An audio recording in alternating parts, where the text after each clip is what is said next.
The Philippine economy expected to continue outshining the rest of the Southeast Asian region over the next 2 years, with GDP expected to pick up to 6.8% this year, second only to Vietnam.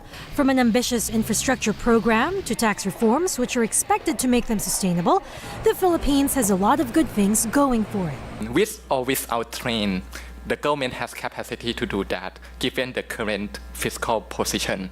But whether that is sustainable or not, that depends on the trend. Not even a widening trade deficit brought about by heavy importing of machinery and equipment for the Build, Build, Build program is an issue, at least not yet. This is expected and it's not alarming.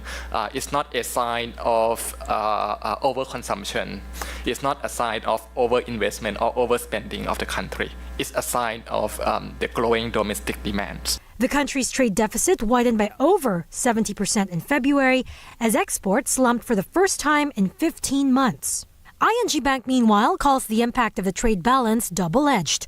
While the strong domestic economy powers imports, the wide trade deficit will continue to undermine the peso. The peso has lost 17% since the end of 2014. ING Bank adds the peso is now likely to remain an underperformer with the external payments burden despite likely investment flows.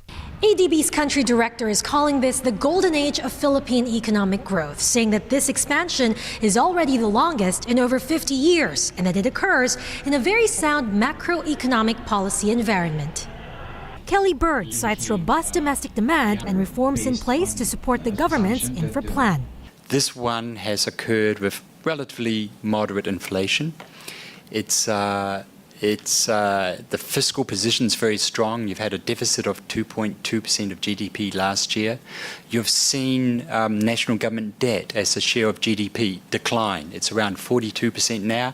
It's the lowest level in terms of its share of GDP for 20 years. When you look at all those factors together, it's quite a virtuous cycle. But there seems to be a catch.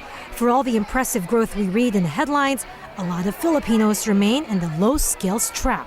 This chart presented by the lender shows Metro Manila enjoying high demand and supply for skilled workers, while ARMM has low demand and low supply of skilled labor.